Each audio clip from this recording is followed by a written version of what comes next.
ब्रह्म ऋषियों की सभा में ये वर्णन हुआ कि मार्कंडेय जी मृकंड ऋषि जी के पुत्र हैं। बाल्यावस्था से ही इनके पिता ने इनको अखंड ब्रह्मचर्य और निरंतर मंत्राकार वृत्ति करते हुए तप की शिक्षा दी। मार्कंडेय जी को मृकंड ऋषि ने जब से सुधि संभाली तो ब्रह्मचर्य का उपदेश किया, जितेंद्रियता का, मंत्राकार वृत्ति करते हुए घोर तपस्या का। पिता के बताए हुए साधन में मार्कंडेय जी विधि पूर्वक तपस्या, शास्त्रों का स्वाध्याय और आजीवन अखंड ब्रह्मचर्य का व्रत लिया। सदैव शांत भाव से रहते, सिर पर भारी जटाओं का बोझ रहता, इसलिए उनके शरीर पर जैसे उपटन साबुन आदि का प्रयोग नहीं होता तो जल से फिर धूल जमते जमते मटमैला स्वरूप हो जाता है त्वचा का, तो जैसे राख से ढकी हुई अग्नि ऐसा उनका स्वरूप। सिर पर भारी जटाएं और वृक्ष की छाल की लंगोटी और हाथ में कमंडल और एक जीव निवारण के लिए दंड, ये साधु का स्वरूप है। वो सदैव काले मृग का चर्म ऐसे धारण किए हुए, कुश की एक ऐसे बनाकर कूची सी, जहां बैठना है पहले छोटे जीवों को हटा देते फिर बैठते। आजीवन ब्रह्मचर्य के लिए बहुत सावधान रहते हैं, प्रातःकालीन और सायंकालीन, और नैष्ठिक ब्रह्मचर्य को प्रातः मध्याह्न सायं तीनों काल की संध्याओं में। तो वो तीनों काल की संध्या करते हैं, गुरु वंदना और मानसिक प्रभु का पूजन और निरंतर स्वरूप चिंतन कि मैं वही परब्रह्म परमात्मा हूं, ऐसी आराधना करते। सायं या प्रातः भिक्षा मांग कर लाते, गुरुदेव के चरणों में समर्पित कर देते और हाथ जोड़कर खड़े रहते। गुरुजी की इच्छा होती तो उस भिक्षान्न से उनको कुछ भाग दे देते, नहीं इच्छा होती तो इशारा पाकर उपवास करते हुए भजन करते। मार्कंडेय जी ने इस प्रकार तपस्या और भजन स्वाध्याय में बहुत वर्ष व्यतीत किए। ऐसी आराधना में तन्मय हुए कि उन्होंने मृत्यु पर विजय प्राप्त कर ली, मृत्यु को परास्त कर लिया, जिसको जीतना बड़े बड़े योगियों के लिए बहुत कठिन है। मार्कंडेय जी जब मृत्यु पर विजय प्राप्त किए तो ब्रह्मा, भृगु, भगवान शंकर, दक्ष प्रजापति, अन्य बड़े बड़े देवता पितर सभी आश्चर्यचकित हो गए। इनकी मंत्राकार वृत्ति, आजीवन ब्रह्मचर्य, परम पवित्रता, तपस्या, त्रिकाल संध्या, इसके प्रभाव से मृत्यु पर विजय देख करके सब आश्चर्यचकित हो गए।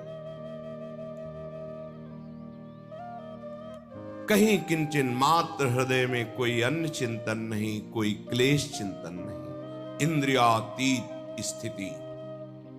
ये जो भी भजन करता है वो इसी तरह आगे बढ़ता है। पर आप विषयों को सुख मानकर जब अपने भजन पद्धति को शिथिल कर देते हैं तो आप योग्यता खो देते हैं परमानंद की। नहीं तो जिए काल बस ना परे, सेवक जी कह रहे। मृत्यु क्या, समुझ जे आए शरण ते डरत ना काल डर। काल विजयी हो जाता है भक्त। मार्कंडेय जी के हृदय में महायोग उपस्थित है। महायोग, किंचन मात्र कोई भी मन में अन्य स्फुरणा ही नहीं, केवल सच्चिदानंद भगवान। 6 मनवंतर व्यतीत हो गए भजन करते हुए, 6 मनवंतर। 7वां मनवंतर लगा तब देवराज इंद्र घबरा गए और उन्होंने सभा बुलाई और कहा किसी भी तरह मार्कंडेय ऋषि को चंचल करो, इनकी साधना भ्रष्ट करो। डर रहता है अपनी कुर्सी का, इंद्र पद का, कि कहीं ये चला ना जाए।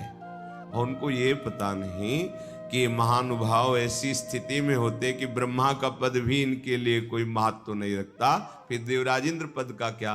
पर पद के भोक्ता जनों को ये भय लगता है कि कहीं ये तपस्या करके मेरे पद को न छीन ले। तपस्या में विघ्न डालने के लिए सभा बैठा ली और सभा में निश्चय किया गया कि त्रिलोक विजयी कामदेव, अप्सरा, मलय, बसंत, ये सब जाएं और मार्कंडेय जी की एकाग्रता में विघ्न डालें, उनके अंदर काम प्रकट करें। साथ में लोभ और अहंकार को भी भेजा, तुम भी अपना प्रभाव दिखाओ, क्योंकि बिना अहम के भोक्ता भाव नहीं आता और बिना भोग सुख के लोभ के वृत्ति चंचल नहीं होती। इसलिए लोभ और अहंकार को भी आदेश किया। ये सब मूर्तिमान होकर वहां रहते थे। उनकी आज्ञा के अनुसार जहां मार्कंडेय जी भजन कर रहे थे, गए हिमालय के उत्तर की ओर है, पुष्पभद्रा नामक नदी के तट पर, वहां एक चित्रा नाम की विशाल शिला है, उसी में मार्कंडेय जी वास करते थे। बड़ा ही सुंदर मनोहर वृक्षों से युक्त, वृक्षों के झुरमुट में स्थान स्थान पर पुण्यात्मा अन्य ऋषिगण भी निवास करते थे। मृदु पवित्र निर्मल जलाशयों से भरा हुआ, कहीं मतवाले भौरे गुंजार कर रहे हैं, कहीं कोकिला पंचम स्वर में कूक रही है, कहीं मतवाले मोर पंख फैलाकर नृत्य कर रहे हैं, कहीं मतवाले पक्षियों का झुंड कलरव कर रहा है। ऐसे परम पवित्र शांत मार्कंडेय मुनि के आश्रम में इंद्र के द्वारा भेजे हुए पहले वायुदेव ने अपना प्रभाव दिखाया। पुष्पों का सौरभ लेकर मंद मंद वायु, सुगंधित वायु उन्माद प्रकट करने वाली आश्रम में चली। शीतल झरनों की नन्ही नन्ही फुइयां और पुष्पों का सुंदर पराग और सौरभ लेकर पहले वायु ने अपना प्रभाव दिखाया। वो वायु कामदेव को उत्तेजित करने वाली थी। अब कामदेव के सखा बसंत ने अपना प्रभाव प्रारंभ किया। संपूर्ण सुहावना मौसम, संध्या का समय था। भगवान चंद्रदेव उदित होकर के अपनी शीतल किरणों का विस्तार कर रहे थे। शास्त्र शास्त्र लताएं वृक्षों का आलिंगन की हुई धरती पर झुक रही थी। नई नई कोपलें, सुंदर सुंदर रसीले फल, फूलों के गुच्छे ऐसे शोभायमान हो रहे थे। बसंत का साम्राज्य संपूर्ण वन को बहुत ही सुंदर कर दिया। अब कामदेव ने प्रवेश किया। उनके साथ विशेष गायन के द्वारा मोहित करने वाले गंधर्व और ऐसा ताल से संगीत बजाने वाले जिससे उन्मत्तता चढ़ जाए, और स्वर्गीय अप्सराएं, और उनके बीच में 5 बाण संधान करने वाला कामदेव, हाथों में पुष्पों का धनुष और 5 बाण। मार्कंडेय जी भगवान के चिंतन में तन्मय थे। उनके नेत्र बंद थे, पर तेज ऐसा था मानो जाज्वल्यमान अग्नि की ज्वाला ही विराजमान हो। एक बार देखकर पूरा परिकर काम का भयभीत हो गया कि कहीं कोई ऐसी त्रुटि हो गई तो भस्म ही कर देंगे। इनको तो पराजित करना देख के ही लगता है बहुत कठिन है। इंद्र ने आज्ञा करी, सब अपना प्रभाव दिखाइए। बहुत ही मनोमोहक उन्माद पैदा करने वाला संगीत बजने लगा। गंधर्वगण मन को लुभायमान करने वाले गान करने लगे और अप्सराएं नृत्य करने लगी। मृदंग, वीणा, ढोल आदि मनोहर स्वर में बजने लगे। कामदेव ने क्रोधित होकर पुष्प निर्मित धनुष पर 5 बाण चढ़ाए। शोषण, दीपन, सम्मोहन, तापन, उन्मादन। जब काम का पहला बाण चलता है तो एक शरीर में विशेष प्रकार की ऐंठन प्रकट होती है, वेदना उद्दीपित होती, दीपन भोग की इच्छा प्रकट होना, सम्मोहन अब इच्छा दृढ़ इच्छा के रूप में प्रकट, अब वो विचार शून्य हो गया, तापन ऐसी आग लगी कि उन्मादन उन्माद चढ़ गया, अब वो रुक नहीं सकता।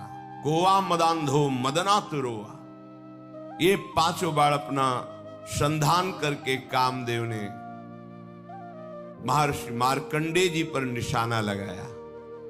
इधर अप्सराएं, गंधर्व, बसंत, लोभ, अहंकार, ये उनके मन पर अपना प्रभाव दिखाना प्रारंभ किए। पुंजिकस्थली नाम की बड़ी ही सुंदर अप्सरा अपने हाव भाव प्रकट करने लगी। मार्कंडेय जी कुछ भी नहीं देख रहे, कुछ भी उनको अभी प्रभाव नहीं पड़ा है, शांत वैसे बैठे। उसने समझा कि अब मैं मार्कंडेय मुनि को जीत ही लूंगी। उस अप्सरा ने, कामदेव ने पांचों बाण मार्कंडेय जी पर प्रहार किए, परंतु इन सब का उद्योग निष्फल रहा। वो जैसे भगवान के चिंतन में थे वैसा ही चिंतन चलता रहा। जैसे किसी अभागे का पुरुषार्थ प्रयत्न विफल जाता है, ऐसे ही कामदेव, बसंत, मलय मारुत, गंधर्व, अप्सरा, लोभ, अहंकार सब का प्रभाव निष्फल रहा। मार्कंडेय मुनि अपरिमित तेजस्वी भगवान के चिंतन में तन्मय थे। बार बार प्रयास किया कामदेव ने अप्सरा ने, पर उनका चित्त ही बहिर्मुख नहीं हुआ। बहिर्मुख माने तो बाहर का दर्शन। अब तो उनकी तपस्या के तेज से सबके हृदय में भारी जलन पैदा हो गई। उनको पता ही नहीं है, पर ये प्रभाव होता है। सब भाग पड़े वहां से, जैसे छोटा बच्चा सांप को देख के भाग पड़े, ऐसे काम, अप्सरा, गंधर्व सब भाग पड़े। मार्कंडेय जी को पता ही नहीं चला, जाना ही नहीं कि कोई आया था, कोई कुछ किया। निरंतर भगवदाकार। ये भजन में ऐसे डूबना चाहिए कि बाहर की परिस्थिति का पता ही ना चले, हृदय की ऐसी स्थिति हो जब रत्ती भर भी विचलित नहीं कर सके और किंचन मात्र कोई अहंकार का प्रभाव नहीं पड़ा। जैसे देव ऋषि नारद जी ने लीला में थोड़ा दर्शाया कि काम का प्रभाव तो नहीं पड़ा, पर अहंकार का प्रभाव पड़ गया कि मैं काम विजयी हूं, इसीलिए फिर वो लीला बदल गई। ये भगवान के भजन करने वाले महापुरुषों के लिए कोई आश्चर्य वाली बात नहीं है। ये खास बात है, जो भगवान के भजन में है ये कोई आश्चर्य वाली बात नहीं है। देवराज इंद्र ने देखा कि हमारी सेना तो निस्तेज, हतप्रभ और क्लेशित होकर लौट आई है। बड़े प्रभावशाली मार्कंडेय जी हैं। उन्हें बड़ा आश्चर्य हुआ और उन्होंने मन ही मन मार्कंडेय जी को प्रणाम किया और क्षमा मांगा। मार्कंडेय जी तपस्या, स्वाध्याय, धारणा, ध्यान, समाधि, चित्त की परम एकाग्रता की स्थिति में थे। अब उन पर कृपा प्रसाद की वर्षा करने के लिए मुनिजन नयन मनोहारी नरोत्तम भगवान प्रकट हुए। इससे ऐसा संकेत मिलता है कि भगवान के दर्शन के पहले आपको बहुत कुछ दर्शन कराया जाएगा। लोक लोकांतर की भोग सुविधाएं, यश, कीर्ति, नाम, प्रतिष्ठा, सिद्धियां, अगर आप इनमें से कहीं भी फंस गए तो समय लगेगा, और अगर नहीं फंसे तो इसी के तत्काल बाद आपको भगवत साक्षात्कार हो जाएगा। भारी विपत्ति या भारी संपत्ति किसी में लुभायमान नहीं होना। महाभागवत भक्त का लक्षण है, त्रिभुवन की राज्य लक्ष्मी देने पर भी आधे पल के लिए, आधे क्षण के लिए अपने प्रभु का विस्मरण ना करना। जीत गए, कोई नहीं परास्त कर सकता। आप हृदय में देखिएगा इस बात को कि जब कोई विकार आपके ऊपर प्रभाव डाल रहा है तब आप भगवत विस्मरण कर रहे हैं। देख लीजिए, उसका काम है, पहले भगवत विस्मरण होगा, पहले रुकेगा भजन, तब वो अपना प्रभाव दिखाएगा। अगर भजन चल रहा है फिर किसी की ताकत नहीं कि आपको परास्त कर सके। भगवान दो रूप में प्रकट हुए, नर नारायण के रूप में। उनमें से नर भगवान का शरीर गौरवर्ण और नारायण भगवान का शरीर श्याम वर्ण। दोनों के नेत्र खिले हुए कमल के समान कोमल, विशाल, करुणा बरस रही है। अद्भुत अजान बाहु, लंबी भुजाएं और मृग चर्म पहने हुए हैं। एक वृक्ष की छाल और एक मृग चर्म, हाथों में कुश लिए हुए हैं। सुंदर यज्ञोपवीत धारण किए, कमंडल, बांस का सीधा दंड धारण किए हुए, कमल गट्टे की माला और जीवों को हटाने के लिए एक वस्त्र की कूंची लिए हुए। ब्रह्मा इंद्र आदि के भी परम पूज्य भगवान नर नारायण ऐसे परम मनोहर रूप से प्रकट हुए कि मानो अनंत बिजलियां एक साथ प्रकाशित हो गई। अद्भुत कांति, मूर्तिमान तप का स्वरूप मार्कंडेय जी। तो भगवान ने कहा, प्रिय सम्मान्य ब्रह्मर्षि शिरोमणे, तुम चित्त की एकाग्रता और तितिक्षा, कष्ट सहने की सामर्थ्य को और संयम और मेरी अनन्य भक्ति को प्राप्त करके तुम सिद्ध हो गए हो।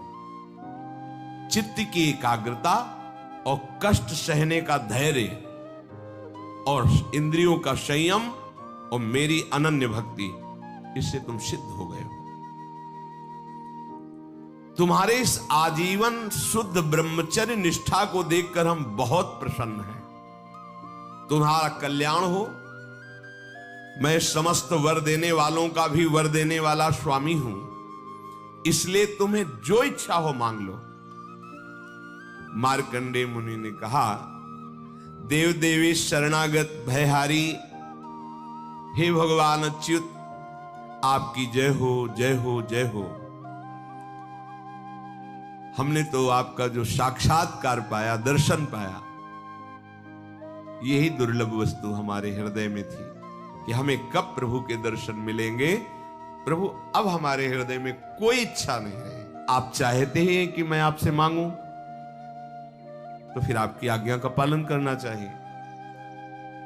तो प्रभु, मैं ये देखना चाहता हूं कि आपकी माया क्या है, संपूर्ण माया को देखना चाहता हूं। ये माया चराचर जगत को कैसे भ्रम में फंसाए हुए है, ये मैं देखना चाहता हूं। इससे आपकी आज्ञा का पालन भी हो जाएगा। मार्कंडेय जी ने जब ऐसा कहा तो भगवान हंस पड़े, क्योंकि जब कोई मिला है तो यही मांगा है कि कभी माया अब हमें फंसाए ना, हमारे सामने ना आवे। और मार्कंडेय जी कह रहे, मैं देखना चाहता हूं क्या है आपकी माया, क्योंकि बचपन से भजन में लगे हैं, माया का कोई प्रभाव ही नहीं। तो क्या है आपकी माया, मैं देखना चाहता हूं। भगवान हंसते हुए कहा, ठीक है, ठीक है, ऐसा ही होगा, तुम देख पाओगे मेरी माया को। इसके बाद भगवान अंतर्धान हो गए। मार्कंडेय जी अपने आश्रम में रहकर इस बात का चिंतन कर रहे हैं कि भगवान कह रहे थे माया दिखाएंगे, अभी तक तो दिखाया नहीं। मार्कंडेय जी की जिधर दृष्टि जाती, चाहे सूर्य में, चंद्रमा में, अग्नि में, जल में, पृथ्वी में, वायु में, आकाश में या अंतःकरण में, अब उनको सब जगह भगवान ही भगवान दिखाई देते हैं। जित देखूं तित श्याम नहीं। तो माया कैसे दिखाई दे? ऐसे हृदय में कहीं माया प्रवेश करती है? कभी कभी उनकी प्रेम ऐसी दशा हो जाती है, शुभ प्रवाह करते हुए जोर जोर से भगवान को पुकारते, इतना प्रेम में डूब जाते कि अब आगे की दिनचर्या क्या है होश ही नहीं, क्या करना है कैसे करना है कुछ सुधी नहीं। पर एक बात अंदर बनी रहती कि भगवान से कहा था माया दिखा दो, कह रहे थे कि ठीक है ऐसा ही हो, अंतर्धान हो गए। एक दिन की बात है कि वो पुष्पभद्रा नदी के तट पर आसन पर बैठे हुए भगवान का चिंतन कर रहे थे। उसी समय उन्होंने देखा बड़ी भयंकर आंधी आ रही है और बहुत ही गर्जना पूर्वक वो वायु बढ़ रही आंधी। इतने में ही देखा विकराल बादल आ गए, बिजली कड़क रही है और रथ के धुरे के समान मोटी मोटी धार जल की वर्षा हो रही। फिर मार्कंडेय जी ने देखा चारों समुद्र उफान में हो गए, पृथ्वी को निगलते हुए बढ़ते चले आ रहे हैं। आंधी के वेग से समुद्र में बड़ी बड़ी तरंगे, बड़े भयंकर भंवर और ऐसी जल की भयंकर ध्वनि की कान फाड़े डाल रही, और विशाल विशाल बड़े बड़े मगरमच्छ मुंह खोले उस जल पे ऐसे। उस समय बाहर भीतर चारों ओर जल ही जल हो गया, पूरी सृष्टि जल में डूब गई। कहीं ना पृथ्वी न स्वर्ग न ऊपर न नीचे कुछ नहीं, केवल जल ही जल और भयंकर बिजली की कड़कड़ाहट और वेग भरी आंधी। मार्कंडेय जी घबरा गए। जल प्रलय वाले स्वरूप में, जैसे महाप्रलय में जल की स्थिति होती, उद्भिद स्वेदा जंड जरायु सब प्राणी जल में डूब गए। मार्कंडेय जी भयभीत उदास हो गए। देखो जहां स्वयं माया का प्रवेश नहीं हो सकता, वहां माया धीश के संकल्प से माया का प्रभाव। अब प्रलय समुद्र की भयंकर लहरें आंधी के वेग से जलराशि से बहुत ऊंचे तक उछल रही हैं। प्रलय कालीन बादल बरसते ही जा रहे हैं। दीप वर्ष पर्वतों के साथ सारी पृथ्वी समा गई, जल ही जल। पृथ्वी, अंतरिक्ष, स्वर्ग, ज्योतिर्मंडल, ग्रह, नक्षत्र, तारा, दिशाएं, तीनों लोक जल में। बस उस समय केवल महामुनि मार्कंडेय जी बचे हुए हैं, अपने आसन पर बैठे हुए, सब जल ही जल। अब भागे कि कहां जाऊं, ये तो बहुत बड़ी तरंगे समुद्र की हमको भी डुबा देंगी। आसन जो ही छोड़ा प्राण बचाने के लिए भागे, तरंगों ने उनको घसीट लिया जल में। अब बड़े बड़े मगरमच्छ टूट पड़े मार्कंडेय जी के ऊपर, बड़े बड़े तिमिंगल मच्छ उनको लील रह गए। हवा का झोंका थपेड़े फिर उलट गए, जल में आ गए, फिर भटक रहे, बेहोश हो रहे, थक रहे हैं। तरंगों में कभी आकाश के समान उछलते हैं, कभी नीचे चले जाते हैं। भयानक दुख। जल के जितने भयानक जंतु, कोई निगल जाता है, कोई उगल रहा है, कोई घसीट रहा है उनको, कोई नोच रहा है, कभी किसी का शिकार बन जाते हैं। बहुत शोकग्रस्त, मोहग्रस्त, दुख ही दुख, अपार दुख, कहीं इतनी शांति नहीं, कोई विचार नहीं, बस हाहाकार मचा हुआ है। कभी देखा मैं मर गया, कभी देखा फिर पैदा हो गया, कभी देखा भयंकर रोग।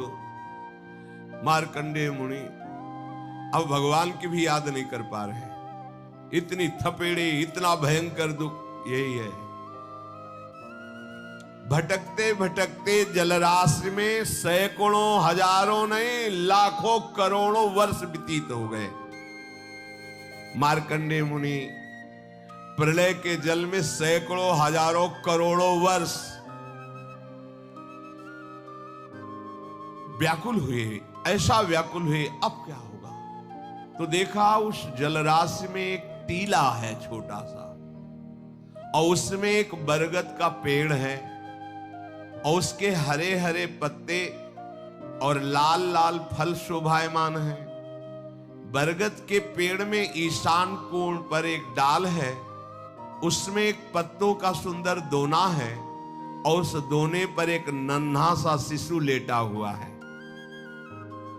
उसके शरीर से ऐसी उज्जवल छटा छिटक रही है जिससे आसपास का अंधकार दूर हो रहा है। उस शिशु के मरकत मणि के समान श्यामला शरीर, बड़ा सुंदर मुखारविंद, सौंदर्य फूट पड़ रहा है। गर्दन शंख के समान उतार चढ़ाव वाली चौड़ी छाती, सुंदर नाक, मनोहर भौहें, काली घुंघराली अलकें और श्वास लेने पर हिलती हुई अलकें। कानों में सुंदर कुंडल, ओंठों की बड़ी ही सुंदर कांति, और वो बालक देखकर मुस्कुरा रहा है। करारविंदेन पदारविंदम मुखारविंदे विनिवेशयन्तम वटस्य पत्रस्य पुटेशयानम बालम मुकुंदम मनसा स्मरामि। भगवान बाल मुकुंद देखकर मार्कंडेय जी के घबराहट को मुस्कुरा रहे हैं, और इस मुस्कुराहट से बड़ा सुख मिला मार्कंडेय जी को। बड़ी गंभीर नाभि, छोटा सा पेट, एक पीपल के पत्ते की तरह चिकना, श्वास लेने पर बल पड़ जाता है पेट पर। नन्हे नन्हे सुंदर छोटे हाथ, छोटी छोटी अंगुलियां, और वो प्रभु अपने कर कमल से, दोनों कर कमल से दाहिने चरण कमल को पकड़ के उसका अंगूठा मुख में डाल के चूस रहे हैं। बाल गोविंद करारविंदेन पदारविंदम मुखारविंदे विनिवेशयन्तम। मार्कंडेय मुनि ये दर्शन पाकर, जो अभी तक प्रलय की थपेड़ों में, जल के जंतुओं में क्लेश पा रहे थे, थोड़ा शांति मिली, थोड़ी थकावट मिटी, आनंद हुआ, हृदय प्रसन्नता की तरफ बढ़ा। अब मन में सोचने लगे कि ये बालक इतनी प्रलयकालीन जलराशि में बट वृक्ष के पत्ते के दोने में कैसे विराजमान है। तो सोचा चलो तैर कर इसके समीप चलते हैं, इससे कुछ पूछते हैं। तो अभी समीप पहुंच ही नहीं पाए थे कि शिशु ने ऐसा श्वास लिया कि मार्कंडेय जी उनके श्वास के साथ पेट में चले गए। जैसे अपने लोग लंबी सांस लें, कोई मच्छर आ जाए तो फिर सीधे ही चला जाएगा, ऐसे ही मार्कंडेय जी अंदर चले गए पेट में। और पेट में जाके देखा तो फिर वही आश्रम, उसी आसन पे बैठे, फिर वही प्रलय की जल राशि, वही वर्षा पेट के अंदर। अब विचित्र दृश्य देखकर आश्चर्यचकित हो गए। वो विचार नहीं कर पा रहे कि बाहर वाला दृश्य और अंदर वाला दृश्य क्या है। वही अंतरिक्ष, ज्योतिर्मंडल, पर्वत, समुद्र, द्वीप, वर्ष, दिशाएं, देवता, दैत्य, वन, देश, नदियां, नगर, खाने, ये सब का सब भगवान के उदर में देखा। मैया को भी दिखाया था।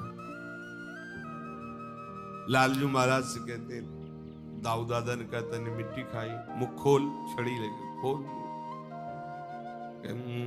मैंने नहीं खाई। वो खोल तो सोच रहे काहे को मुंह खोले, मैया डर जाएगी। दिखा, अनंत ब्रह्मांड भगवान के। कहां तक कहें, संपूर्ण विश्व अंदर पेट में परम सत्य दिखाई दे रहा है मार्कंडेय जी को। फिर दिखाई दिया कि हिमालय पर्वत, पुष्पभद्रा नदी तट पर आश्रम, वहां ऋषि, और वहां मैं भी बैठा हूं। वो सोच रहे हैं कि सत्य क्या है, बाहर वाला आश्रम, प्रलय की जलराशि, या अंदर, ये सब ऐसा सोच ही रहे थे कि फिर श्वास बाहर छोड़ी तो फिर उसी प्रलय वाले जल में बाहर आ गए। फिर वही बड़े बड़े मगरमच्छ उनको बाहर से देखा तो फिर वही वृक्ष टीले पर दिखाई दे रहा है। और उस बालक की मंद मुस्कान, प्रेम भरी चितवन। मार्कंडेय जी इंद्रियातीत भगवान की इस मायामय वैभव को देखकर बहुत घबरा रहे।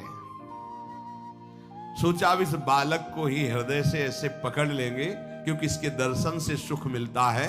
तो मुझे ये जो भय प्राप्त हो रहा है हट जाएगा। भगवान केवल योगियों के नहीं, स्वयं योग के भी स्वामी हैं। सबके हृदय में भगवान छुपे हुए हैं। कोई भजन करके ही उनको ढूंढ लेता है, बाहर नहीं, हृदय में भगवान है। मार्कंडेय मुनि प्रयास करने लगे भगवान के समीप पहुंचने का पुनः, तो भगवान अंतर्धान हो गए। न वो टीला है, न वो वृक्ष है, न वो बालक है, वही जलराशि। जैसे अभागे पुरुष का प्रयास असफल हो जाता है, ऐसे मार्कंडेय जी का ये प्रयास कि भगवान का आलिंगन कर लूं, हृदय से लगा लूं, निष्फल हो गए। तत्काल इतनी घबराहट पैदा हुई, पुकारा, हे हरि मेरी रक्षा करो, मुझे बचाओ। आंख खोला तो देखा एक बूंद पानी नहीं, आश्रम में कुछ आसन पे बैठे हैं, कुछ नहीं। कल्पों व्यतीत हो गए, कुछ नहीं, अभी तो आसन से भी नहीं उठे हैं, एक बूंद पानी नहीं। कोई कपड़ा ऐसे भी देख रहे हैं कि कहीं कुछ गीला, कुछ नहीं। यह है भगवान की माया। इसी को भगवान शिव कह रहे, उमा कहूं मैं अनुभव अपना, अपना अनुभव कह रहा हूं। सत हरि भजन जगत सब सपना। मार्कंडेय जी को माया ने क्या दिखा दिया? महाप्रलय, और पानी एक बूंद नहीं, सत्य एक भी नहीं, और दिखा क्या क्या दिया? यही है, यही है। गो गोचर जहां लगो मन जाई, सो सब माया जानो भाई। ये मेरा, ये तेरा, ये अच्छा, ये बुरा, कुछ नहीं। बोध संपन्न भगवान शिव कह रहे, उमा कहूं मैं अनुभव अपना, सत हरि भजन। और ये सब सपना। सपना में क्या होता है? बहुत मारने वाले मिले, बहुत सजाने वाले मिले, बड़ी बाजार मिली, दुकान, परिवार, लड़का, बच्चा, और जगह कुछ नहीं। 100 में 100% झूठा, कुछ नहीं। सच्ची मानो 100 में 100% झूठा, 1% भी सत्य नहीं। सत्य है तो भगवान है, ये नानात्व नहीं है। इसीलिए ब्रह्मसूत्र कहते हैं, ब्रह्म सत्यम जगन मिथ्या। मार्कंडेय जी जब देखा कि आश्रम पे खड़े हुए भगवान को बार बार प्रणाम कर दंडवत शुरू कर, प्रभु प्रभु बस आपसे अब ये मांगता हूं, कभी ये माया मत दिखाना। अच्छे अच्छे को भ्रम, अच्छे अच्छे को भ्रम। एक बार सुदामा जी समुद्र स्नान करने द्वारिकापुरी में द्वारिकाधीश के साथ गए। बोले, प्रभु सुनते हैं आपकी माया बड़ी विचित्र है, ये है क्या माया? भगवान ने कहा, स्नान कर लेते, फिर आराम से बैठ के बात करेंगे। गए समुद्र में डुबकी लगाई। जो ही डुबकी लगाई तो एक नगर में पहुंच गए। वहां स्वयंवर हो रहा था। राजा ने देखते ही, कह रहे तो श्री कृष्ण मित्र सुदामा है, चरण वंदना की। कहा, हो भाग्य, हमारी पुत्री के लिए आप जैसा वर कहां मिल सकता है। ब्याह रचना हुई, महल में रहने लगे, बहुत वर्ष व्यतीत हुए, कई लड़का बच्चा हो गए।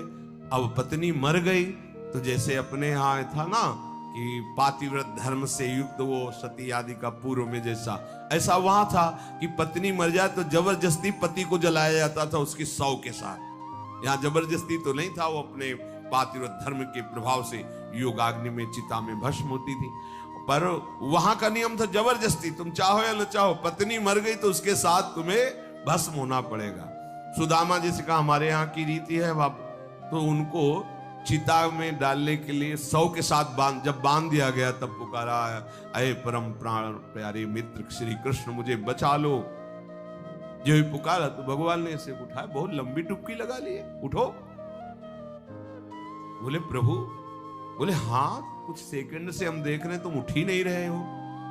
बोले, प्रभु सेकंड, मिनट, अरे कितने वर्ष हो गए, ब्याह हो गए, लड़का बच्चा हुआ, तो हम चिता में जलाए जा रहे। बोले, यही मेरी माया है, कुछ नहीं है, कुछ नहीं। न नगर न राजकुमारी, तहां रमा न राजकुमारी, तब हरि माया दूर निवारी, तहां न रमा न राजकुमारी।